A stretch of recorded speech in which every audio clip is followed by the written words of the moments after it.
Em Goiânia, uma multidão entrava em pânico com a história do pó que contaminava. Na hora que eu cheguei lá, ela falou: titia, vem ver pedrinha iluminante que o papai trouxe. Eu entrei, ela mesma apagou a luz. Na hora que eu entrei, aquilo brilhava.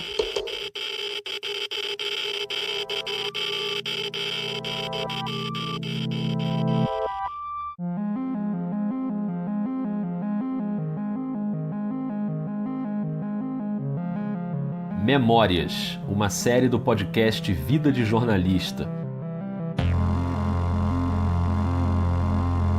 Aqui a gente volta ao passado para reviver coberturas históricas do jornalismo brasileiro, conversando com quem esteve lá. No episódio de hoje, a cobertura do acidente radiológico com o Césio 137 em Goiânia, em setembro de 1987. E a nossa convidada é a jornalista Cileide Alves. E eu chegava em casa com essa dúvida: será que eu posso pegar meu filho? Será que eu posso abraçar meu filho? E aí a minha família, minhas irmãs, minha mãe, ficava todo mundo com medo e eu tinha que acalmá-las, eu tinha que dizer para elas que estava tudo sob controle. Mas ao mesmo tempo, ninguém acreditava que estava sob controle.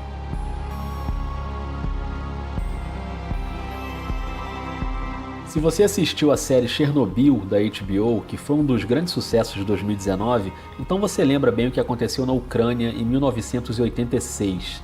Era para ser um teste de segurança numa usina nuclear na antiga União Soviética, mas um reator explodiu numa combinação de erros que causou o maior desastre nuclear da história. Até hoje não se sabe exatamente o número de vítimas, cada órgão diz uma coisa, mas o fato é que 2 funcionários morreram na noite da explosão, cerca de 30 bombeiros contaminados morreram logo nos primeiros meses e o legado da radiação nos anos seguintes é devastador, com milhares de pessoas, por exemplo, desenvolvendo câncer. A Organização Mundial da Saúde fala em 9 mil mortos por efeito da contaminação, mas o Greenpeace, por exemplo, contesta essa informação e leva esse número para quase 100 mil. Tudo isso começou em 1986 e um ano depois o Brasil teve a sua versão de Chernobyl.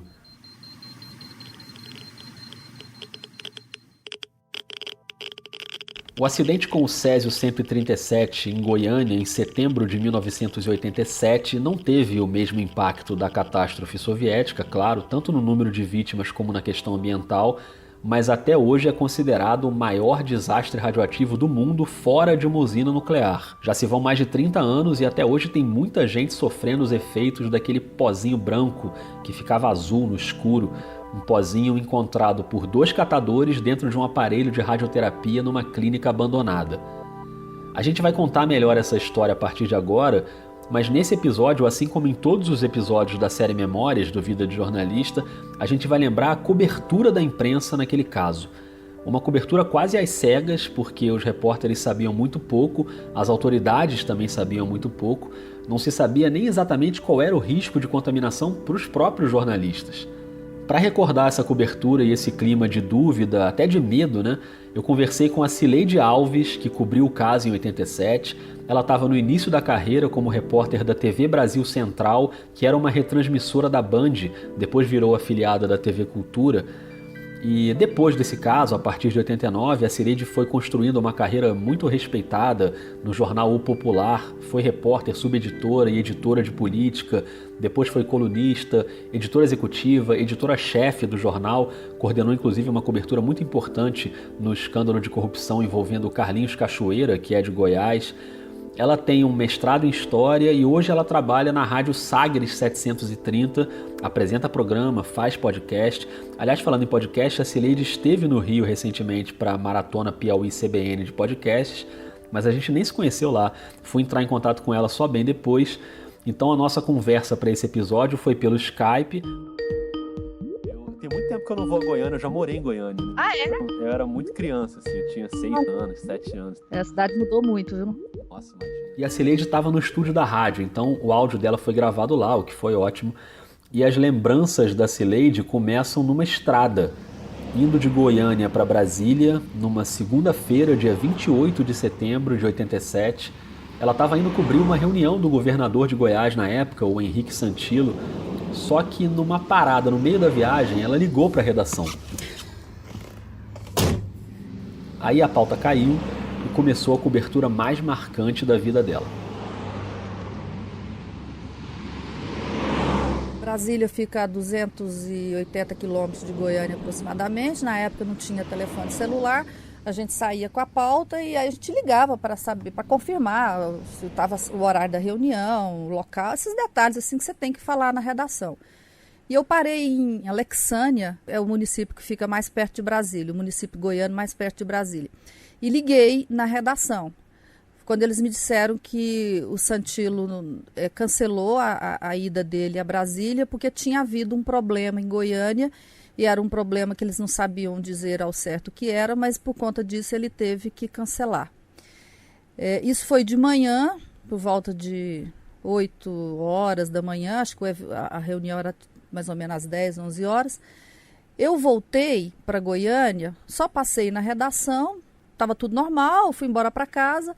Nesse dia, a Miriam Tomé era jornalista da TV Anhanguera. A TV Anhanguera é a transmissora da Globo aqui em Goiânia, do grupo Jaime Câmara. A Miriam estava entrevistando o secretário de Saúde de Goiás, o Antônio Faleiros. Na hora da entrevista, o Faleiros recebeu uma informação de que tinha um grupo de pessoas passando mal, que essas pessoas estavam com alguma contaminação, os médicos achando que elas tinham comido qualquer coisa que tivesse feito mal para elas e que eles estavam avaliando o caso e eles entram em contato com ele e aí ele comenta com a repórter que ele tinha que sair, porque ele tinha que resolver esse assunto. Ela pergunta o que era e ele conta, né, que era uma família que morava lá no setor aeroporto, era o ferro velho do Devair, né? Uhum. A Miriam foi. Aí ela chegou lá, encontrou com a Gabriela, entrevistou a Gabriela, entrevistou o Devair, foi na casa do lado. O que você está sentindo hoje? Ai, não tem nem o que falar. Se eu comer 1 quilo de sal ou 1 quilo de açúcar, é a mesma coisa de eu... Não sente gosto nenhum? Não, mas nada. Ali eu quebrar. Os dedos aqui arrebentando. O irmão dele pegou um farelinho, pôs no corpo, aí deu ferido. Ela queimou as pessoas. Aí só resolveu levar lá para vigilância sanitária. Veio para vigilância sanitária examinar para saber, para a gente sarar logo. Isso ninguém sabia que essas pessoas estavam contaminadas, né, com radiação. A Cileide já citou alguns personagens que a gente vai situar direitinho, porque esse momento foi quando as autoridades e a imprensa descobriram o caso. Só que a história do acidente com o Césio, na verdade, já estava se desenvolvendo há quase 3 semanas.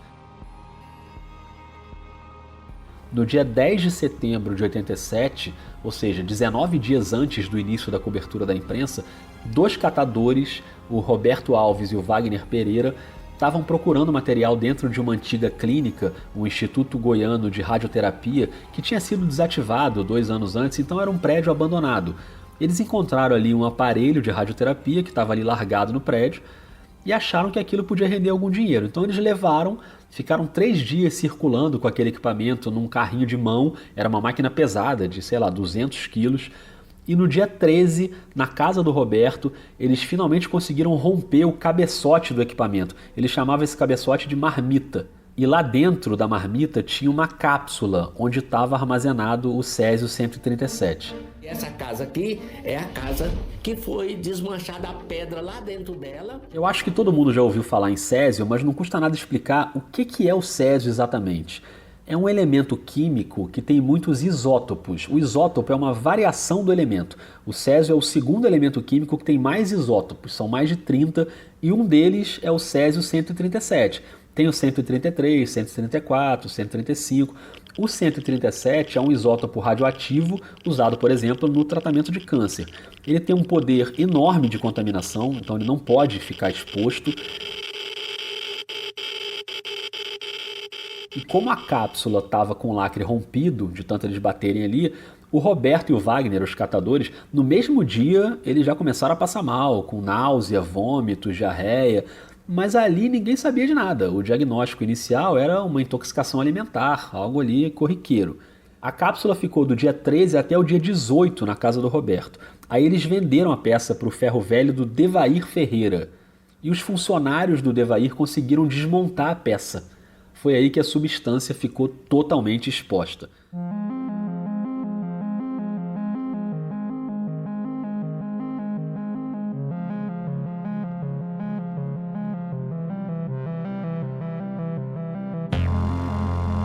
Visualmente, o Césio 137 parece sal de cozinha, branco, mas no escuro ele ganha um brilho azulado que chama muita atenção.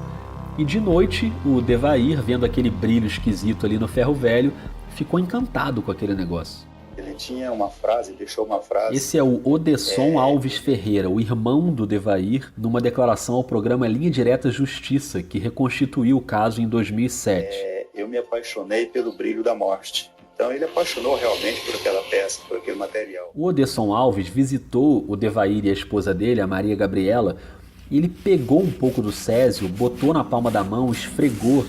E como era de dia, não teve o brilho. Então ele não se interessou muito, deixou pra lá. Mesmo assim, ele ficou meses internado, criou uma deformação na mão que ele tem até hoje e teve que amputar parte de um dedo. No dia seguinte, o outro irmão do Devair, o Ivo, também foi lá ver o Césio e, pior, pediu para levar um pouco para casa. Chegou em casa de noite e mostrou para a filha, que se chamava Leide das Neves, de 6 anos. Eles botaram o pó embaixo da cama, ficou tudo iluminado no escuro. A Leide, obviamente, adorou aquilo e ela foi a vítima mais marcante daquele episódio. Ela achou o pó tão bonito, ela ficou tão encantada com aquele pó, que ela brincou com ele. Depois a mãe fez um lanche para ela, cozinhou um ovo. Ela pegou o ovo com a mãozinha suja do pó e aí ela comeu esse ovo. Então ela foi o único caso de ingestão, né? Ela comeu o Césio. A gente vai falar mais sobre a Leide, mas antes vamos voltar para o depoimento da Cileide Alves, porque naquele dia em que começou a cobertura, a cápsula do Césio tinha sido levada para ser analisada pela vigilância sanitária. E quem levou foi a Gabriela, a mulher do Devair, dona do ferro velho. A Gabriela ficou cabreira com aquele negócio de todo mundo ficar doente. A Gabriela notou que as pessoas começaram a passar mal depois que aquela peça chegou na casa dela. E aí ela chama 2 outros catadores que trabalhavam lá com ela, esses 2 trabalhavam com ela, e foi com os 2, ela mais os 2, eles pegaram um ônibus na Avenida Independência e foram até a vigilância sanitária, que ficava também no setor aeroporto, e ela levou num saco de linhagem, aqueles sacos antigos de linhagem. E até uma foto muito bonita, que é do repórter Lorisvaldo de Paula, é uma foto muito bonita, que é um saco de linhagem preto e branca, a foto, naquela época se fazia foto preto e branca, em cima de uma cadeira, tipo uma cadeira de escola. E o Lorisvaldo de Paula já morreu, ele sofreu um acidente de trânsito depois e morreu, mas ele contava que ele chegou, a peça estava lá em cima e as pessoas disseram para ele assim que ele podia abrir o saco. Mas ele disse que não sabe porque ele não abriu o saco. Ele fez a foto com o saco de linhagem fechada. E depois o editor de fotografia do Jornal Popular, que também já morreu, o Hélio Nunes, que era um excelente fotógrafo. O Hélio, inclusive, deu uma bronca no Lorisvaldo, porque o Lorisvaldo não abriu o saco, não pegou a peça, né? Nossa. O Lorisvaldo fez a foto, então nesse dia todo mundo chegou perto, todos os jornalistas, né? A Miriam, lá da TV Anguera, o Lorisvaldo do Popular, a Laine Tomé, que era repórter do Popular, que estava com o Lorisvaldo, quer dizer, todo mundo chegou perto, os funcionários da vigilância sanitária, porque ficou numa sala lá na entrada da vigilância sanitária. Então as pessoas passando mal. E aí alguém teve a ideia de chamar um físico. E tinha um físico que ele trabalhava, se não me engano, na Universidade Federal, é o Walter Mendes. Chamaram o Walter. E o Walter foi com um contador de Geiger. A hora que o Walter chega, o contador gira, né? A Cileide vai citar agora a CNEM, que é a Comissão Nacional de Energia Nuclear, uma agência do governo responsável por todo o programa nuclear do país.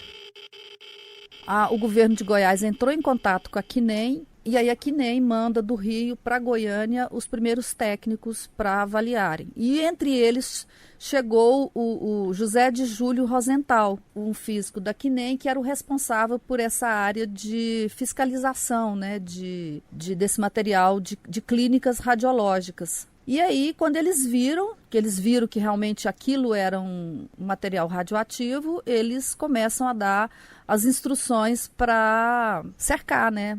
o material, fechar aquilo. E aí essas famílias, eles foram lá nas casas, no Ferro Velho, do Devair, na casa do Roberto e do Wagner, lá na Rua 57, nos vizinhos, e foram identificando através do contador aqueles que estavam contaminados. Aí pegam as famílias e levam para o ginásio Rio Vermelho e isolam as pessoas lá. E foram 4.000 pessoas, me parece, levadas. Então, na terça-feira, quando eu levanto, que eu chego na televisão, já eram essas imagens. Quer dizer, tudo isso que você está contando, essa história lá da foto na cadeira, o jornalista, tudo isso foi nesse primeiro dia de cobertura, na segunda-feira. Exatamente, nesse primeiro dia de cobertura. E aí, essas cenas que pareciam inimagináveis pra gente, que a gente não sabia o que era aquilo, né? As pessoas usando aqueles macacões brancos, de capuz, aquilo pra gente era absolutamente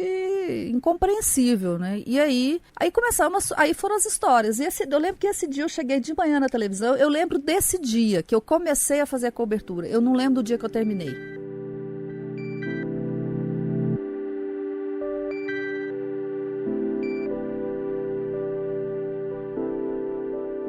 Quanto vocês tinham de informação na cabeça ali sobre o que tinha acontecido um ano antes em Chernobyl? Vocês faziam comparações sobre os dois casos? Fazia. A gente tinha um medo muito grande, porque a gente tinha acompanhado pela imprensa o que tinha acontecido em Chernobyl. Chernobyl era e continua sendo o maior desastre nuclear do mundo, né? A gente ficou muito assustado, porque a referência que se tinha era aquela, não tinha outra.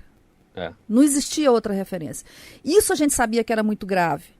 Mas, depois que eu li o livro da Svetlana... A Cileide falou bastante desse livro durante o nosso papo. É um livro referência nesse assunto. Se chama Vozes de Chernobyl, da Svetlana Alexievich, uma jornalista bielorrussa que ganhou o Nobel de Literatura em 2015. O livro foi publicado no Brasil pela Companhia das Letras. O que eu entendi foi o seguinte: lá na Rússia, as autoridades, elas esconderam da população, né? O regime russo, aquela coisa de não ser transparente, de criar um pânico de que poderia ser um ataque nuclear, que a Rússia estava sendo vítima dos inimigos, né, de fora. Quer dizer, não se confiava no governo lá por conta disso. E aqui, a gente estava saindo de um governo ditatorial, a mídia ainda não tinha, estava conquistando essa nova fase do regime democrático, mas havia uma suspeita muito grande de que o governo estava mentindo para a gente.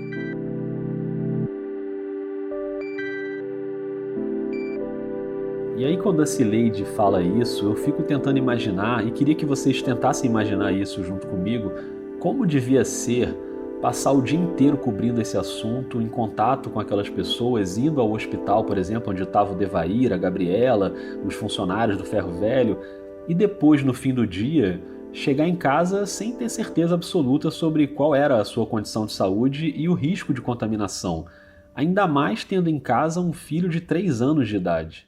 Eu me lembro que eu saía do trabalho no fim do dia, eu chegava em casa, eu ficava pensando assim, eu tinha que acalmar a minha família, porque as informações eram, a boataria, né, era muito grande, que estava todo mundo contaminado, que tinha ido para as árvores, que tinha caído um lençol freático, que a cidade estava toda tomando água contaminada. E começaram a surgir informações, porque uma casa, ela gera lixo, pessoas que chegam não visitam uma casa, levam coisas para outra casa. Os 2 rapazes que abriram a cápsula eram catadores de papel. Quantas pessoas tocaram nisso? Os objetos que foram contaminados, para onde foram esses objetos?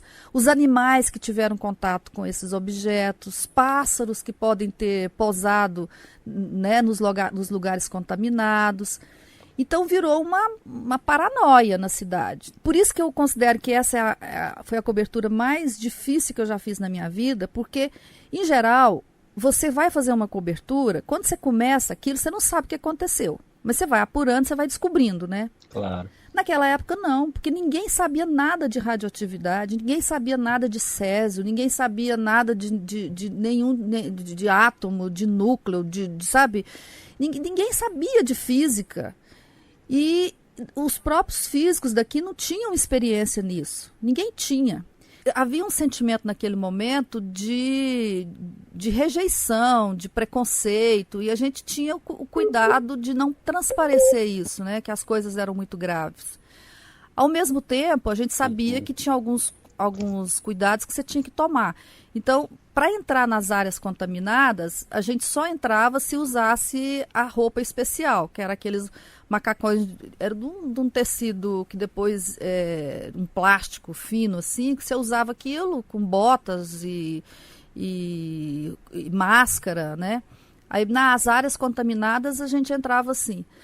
Mas você até guardou um, não foi? Guardei, eu já vi uma foto sua. Guardei. Esse era um macacão, tinha um de tecido, que esse era só os técnicos que usavam. O que a gente usava eram descartáveis. Eu fazia uma coisa que eu ouvia, que a gente fazia a matéria, que era recomendado para as pessoas que tinham contaminação leve. Eu tomava banho e depois eu me enxaguava com vinagre. Água com vinagre. Que era uma forma de descontaminação dessas pequenas doses, né? Então eu cheguei a fazer isso várias vezes, assim, várias vezes. E eu chegava em casa com essa dúvida, será que eu posso pegar meu filho? Será que eu posso abraçar meu filho? E aí a minha família, minhas irmãs, minha mãe, ficava todo mundo com medo e eu tinha que acalmá-las, eu tinha que dizer para elas que estava tudo sob controle. Mas ao mesmo tempo, ninguém acreditava que estava sob controle. As crianças não conseguiam entender por que tantas medições por dia ou tantos banhos, com sabão e vinagre que ajudam na descontaminação. Quer voltar para casa? Tá com saudade do resto da família? Oh, não chora. E tanto não estava sob controle que o pânico tomou conta de Goiânia e criou umas cenas impressionantes, como as filas gigantescas no Estádio Olímpico, que recebeu mais de 112 mil pessoas para que a CNEM pudesse monitorar os níveis de radioatividade usando aquele medidor em cada uma das pessoas para ver quem estava contaminado ou não. Como as pessoas foram levadas lá para o ginásio Rio Vermelho, que era no setor aeroporto, e do lado tinha esse estádio de futebol, porque são bairros populosos. Nós estamos falando do setor aeroporto, que é ao lado do centro, que é na zona central de Goiânia. Então você imagina o tanto de gente que mora nessa região. E aí todas as pessoas que moravam nessas imediações, naquele primeiro momento do pânico, elas achavam que elas estariam contaminadas, porque tem um vizinho que foi lá, né? E por aí vai, porque tinha muitas histórias, por exemplo, tinha um garçom que morava lá do lado, que ele ganhou uma pedrinha, pôs a pedrinha no papel, pôs no bolso, foi para casa. Ele era garçom do Palácio das Esmeraldas, depois ele foi trabalhar no Palácio das Esmeraldas. Então você encontrava muitas histórias como essas. O contato que eu tive foi a distância de 3 metros. Eu vi na televisão que o negócio é grave, tentando ser internada, porque minhas vistas estão doendo bastante, esse olho meu aqui está ardendo demais, minhas veias baixou, eu estou sentindo mal. E criou pânico. E aí as pessoas das imediações ali todas do setor aeroporto, bairro popular, centro, centenas de milhares de pessoas lá em pânico, com medo de estarem com algum tipo de contaminação. Desses 112 mil moradores monitorados, 271 estavam contaminados, muitos tinham rastros do césio na roupa, no sapato, e vários tiveram contaminação interna, no organismo. No dia 1º de outubro, era o quarto dia de cobertura, 14 pessoas que estavam em estado mais grave foram transferidas para o Rio de Janeiro e internadas no Hospital Naval Marcílio Dias. 4 dessas pessoas morreram. Foram as únicas mortes naquele período com ligação direta, imediata com o caso, porque mais de 100 pessoas morreram nos anos seguintes por causa da contaminação, com câncer ou com outros problemas de saúde. Por exemplo, o Devair, o dono do Ferro Velho... E eu amava a pedra. Você tomar cerveja no copo em cima daquela pedra. Nós convivemos junto, eu essa pedra 8 dias. Ele teve muito contato com a substância e recebeu muita radiação, mas ele não morreu imediatamente. Só que ele sofreu muitos efeitos, perdeu todo o cabelo, teve problemas em vários órgãos internos, contraiu um câncer. E ele teve um problema que atingiu muita gente naquele episódio, que foi o dano psicológico. O Devair ficou muito culpado por ter mandado abrir a cápsula, virou alcoólatra e ele morreu de cirrose 7 anos depois, em 94. O Ivo, o irmão dele, entrou em depressão, virou um fumante compulsivo, ele fumava 6 maços de cigarro por dia e morreu de enfisema pulmonar 16 anos depois.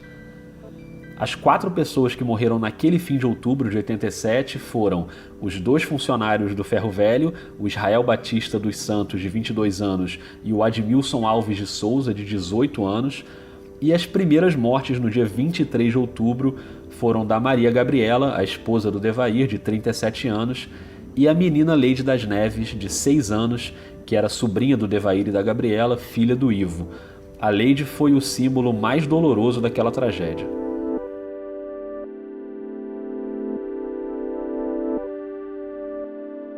A coisa que me impressiona muito, que eu nunca esqueço, é da mãe da Leide, a Lourdes. Tem uma foto da Leide, que é a foto mais conhecida, que ela com um bichinho, parece um brinquedinho assim, que é a única foto da Leide que tem. Todo mundo que vai contar desse acidente ilustra com essa mesma foto.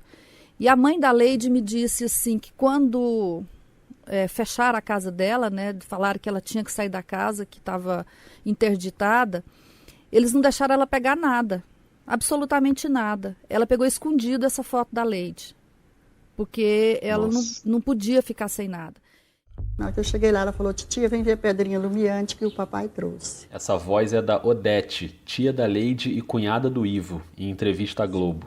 Eu entrei, ela mesma apagou a luz.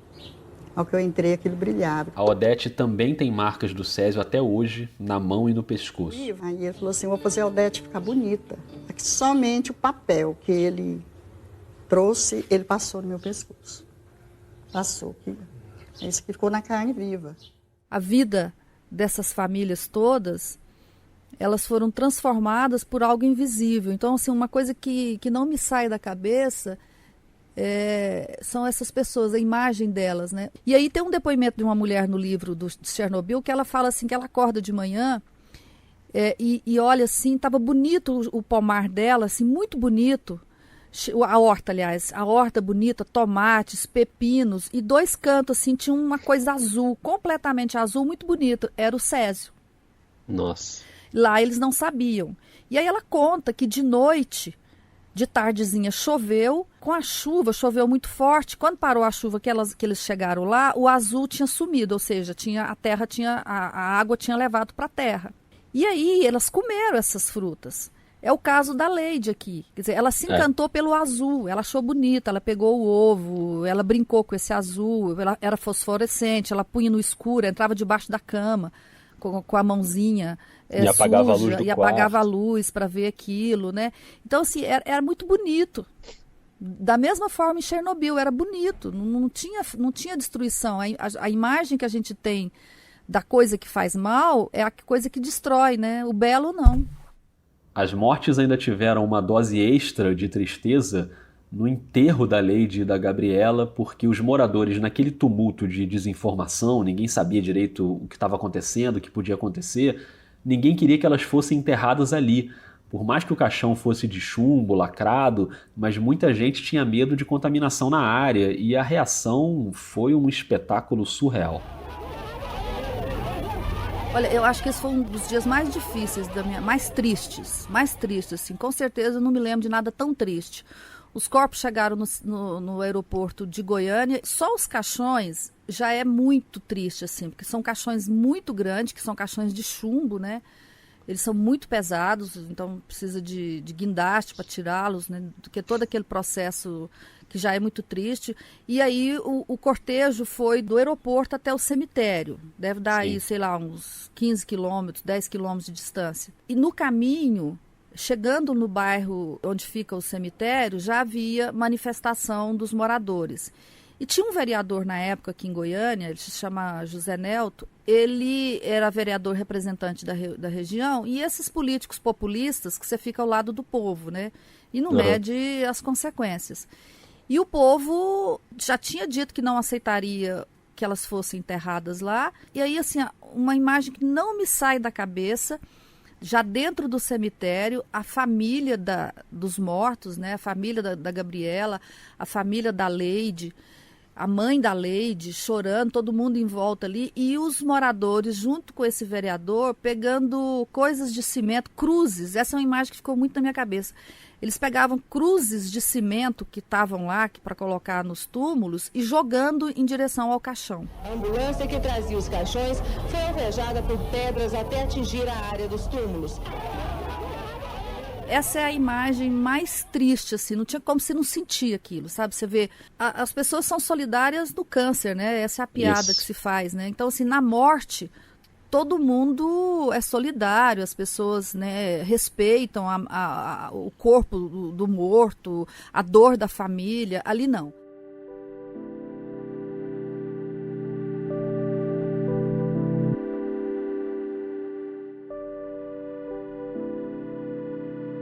Tudo que estava nas casas teve que ser enterrado. E aquilo foi colocado em containers, né? Os containers foram levados lá para essa área de Abadia de Goiás. Abadia hoje é um município, mas na época era distrito de Goiânia ainda. E aí teve que fazer em segredo. O governo tinha que escolher uma área, mas não podia contar, porque ninguém queria aquele lixo. Claro. Ninguém queria. E aí eu me lembro que a imprensa foi convidada para ir na coletiva na prefeitura de Goiânia às 3 horas da tarde que o prefeito ia anunciar a área. Tinha um produtor da Rede Globo que estava aqui, ele conseguiu com uma fonte dele o nome do lugar. E aí nós chegamos lá na prefeitura, o prefeito falou, não vou falar para vocês, porque ele não queria que ninguém ficasse sabendo antes para não ter problema. Nós vamos todos juntos para o local onde vai ser o depósito.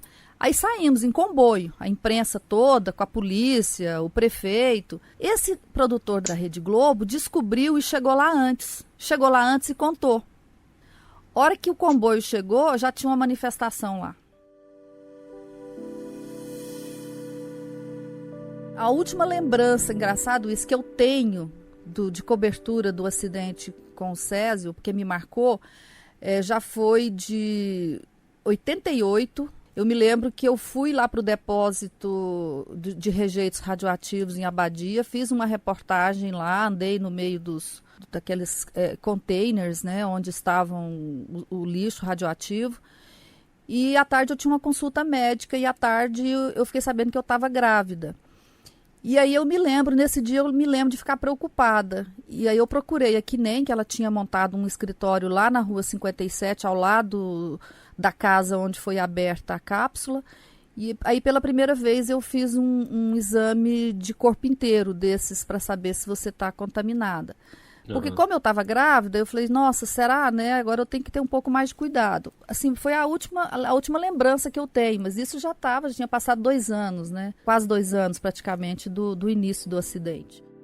É estranho imaginar esse depósito imenso em Abadia com mais de 13 toneladas de lixo atômico. Para vocês terem uma ideia do tamanho, são 1.200 caixas e 2.900 tambores com material. Isso tudo foi colocado dentro de 14 grandes containers totalmente lacrados. É uma montanha artificial revestida com uma parede de concreto e chumbo com 1 metro de espessura. Porque esse material radioativo demora quase 200 anos para ficar totalmente seguro para as pessoas e para o meio ambiente. 9 anos depois do caso, 5 pessoas foram condenadas pela justiça. 3 médicos que eram responsáveis pela clínica desativada, o Carlos Bezerril, o Orlando Teixeira e a Criseide Dourado, e o físico Flamarion Goulart, que era consultor da clínica. Esses 4 tiveram a sentença de 3 anos e 2 meses em regime aberto, mas no ano seguinte a pena foi convertida em serviços comunitários. O 5º condenado foi o dono do prédio, o Amaurilo Monteiro de Oliveira, que pegou 1 ano e 2 meses, mas depois conseguiu suspender a pena. Em 1998, as 5 penas foram extintas. Numa reportagem do Fantástico em 2017, quando o caso fez 30 anos, o repórter Álvaro Pereira Júnior entrevistou o físico Flamarion Goulart e ele deu uma versão diferente do que se sabia. O senhor sabia que aquele equipamento estava largado lá? E se eu disser para você que não estava largado lá? Então, gostaria muito de saber como é que estava. Pois é, aquele equipamento, na realidade, não estava largado lá. Aquele equipamento, quando foi desmontado a clínica, aquele cabeçote foi lacrado e foi transferido para o Hospital Araújo Jorge, no bunker do acelerador que ia ser montado aqui. Só para eu entender, doutor Flamarion. Então o que o senhor está me dizendo por alguma razão esse equipamento foi trazido para um local protegido aqui do hospital. Exato. E acabou voltando para a clínica. Acabou voltando para a clínica. E o senhor não sabe explicar por quê? Não sei. O físico diz que viu a cápsula de césio no Hospital Araújo Jorge. O doutor Bezerril sabia muito bem do risco daquele equipamento. E para o doutor Bezerril, esse equipamento estava aqui. E como é que o pessoal, os catadores, acharam o equipamento? Porque alguém pegou aqui e levou para lá. Quem? O físico não explica. Não sei quem e como levaram. Mas que isso aconteceu. Como os outros envolvidos negaram essa informação ou não se pronunciaram, nada mudou de lá para cá. E o caso prescreveu em 2005. Até hoje, o Odesson Alves Ferreira, o irmão do Devair, aquele que esfregou o pó na palma da mão, lembra? Ele é presidente da Associação de Vítimas do Césio. O acidente com césio não pode cair no esquecimento. A sociedade precisa sempre estar lembrando disso, que é para evitar que outros aconteçam. Quem participou daquela cobertura também não esquece, e a Cileide Alves, que ajudou a gente a lembrar e a entender melhor todo esse caso, ela não só guarda lições daquela época, como espera que o país aprenda com aquilo e não repita esses erros. Olha, eu acho que essa cobertura me fez pensar em muitas questões. Primeiro, na responsabilidade que a gente tem com aquilo que divulga. Eu chegava no fim do dia, eu ficava muito preocupada de como que as pessoas iam receber aquilo, como é que as pessoas iam perceber aquilo. E segunda coisa que me fez pensar muito é a certeza da apuração. Acho que foi aí que eu aprendi que a apuração ela é fundamental. Porque a gente estava no meio teoricamente, das pessoas mais preparadas para dar aquelas informações, que eram médicos, que eram físicos nucleares, gente de toda parte, vinha gente do mundo todo para cá, eu todo dia cobria, físico da Inglaterra, físico da Alemanha, físico do Chernobyl, russos, mas assim, cada um tinha uma opinião. O que a gente tinha, na realidade, era mais opinião do que informação. Eu acho que foi ali que eu aprendi, ali na prática, né, o que é a responsabilidade que não é de você checar e saber como divulgar a informação. Porque muitas vezes você até checa, mas divulga de qualquer jeito, né? E a forma de divulgar é muito relevante, muito. Perfeito. Bom, Cileide, você deu uma aula, queria te agradecer demais assim, pelo papo, acho que foi muito esclarecedor. Obrigado demais por dividir essa experiência com a gente. De nada, tomara que eu esteja ajudando que essa história fique registrada. Eu acho que aconteceu, é uma coisa que a humanidade não tem como impedir que aconteça, mas eu acho que já que aconteceu, a gente tem que aprender com isso. E me preocupa muito isso hoje, sabe? O que o Brasil aprendeu com esse acidente, o que a gente faz melhor, o que a gente faz por essas vítimas aqui. Eu percebi muito lendo esse livro que eu falei, As Vozes de Chernobyl, que as pessoas depois que passam, elas se sentem abandonadas e sós, porque o tempo passa, cada um vai cuidar das suas vidas e elas não têm como se dissociar disso e mudar a vida delas, elas ficam para sempre. A vida delas é muito incerta, porque você vai conversar com elas, todas elas têm uma reclamação de algum tipo de doença na família, depressão, algum tipo de câncer, cada um tem uma história de que morreu um parente de câncer. O setor público, as autoridades, a academia, a sociedade de um modo geral não soube como cuidar dessas pessoas, sabe, assim, eu acho que é o que é pior. Até hoje a gente vê, eventualmente tem uma contenção de custos e a gente descobre que falta remédio, que a Fundação Leide das Neves, que depois, eu acho que hoje mudou o nome, não me lembro mais, mas que não tem recursos, que a aposentadoria foi cortada, ainda tem trabalhadores reivindicando na justiça, né? Eu acho que a gente não aprendeu a cuidar das pessoas, é isso que me preocupa e quando eu conto essa história, eu espero que mais pessoas ouçam isso, que a gente aprenda a se preocupar com essas pessoas.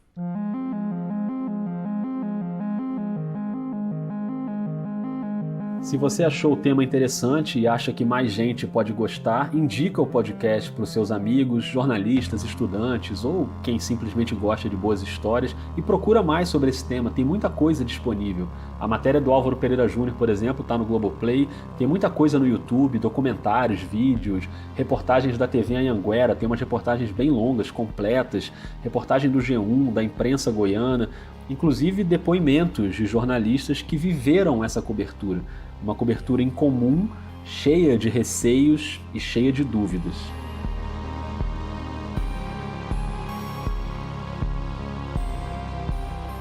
no próximo episódio da série Memórias. A confusão é muito grande aqui e a gente vê que a imprensa toda está aqui na porta do ônibus. Os policiais levantam a cobertura do sequestro do ônibus 174 no Rio de Janeiro em 12 de junho de 2000. E a nossa convidada é a jornalista Mariana Gross. Um tema que marcou a minha carreira, realmente. Ali eu entendi o que era ser repórter de fato. Já tinha, claro, feito outras reportagens, mas ali eu entendi o cerne da questão, sabe? Memórias é uma série especial do Vida de Jornalista com um caso novo toda semana.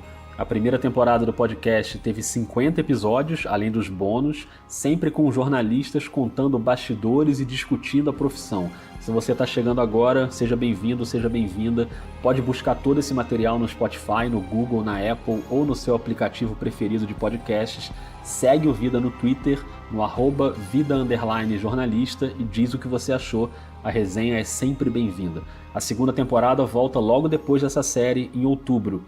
Até lá!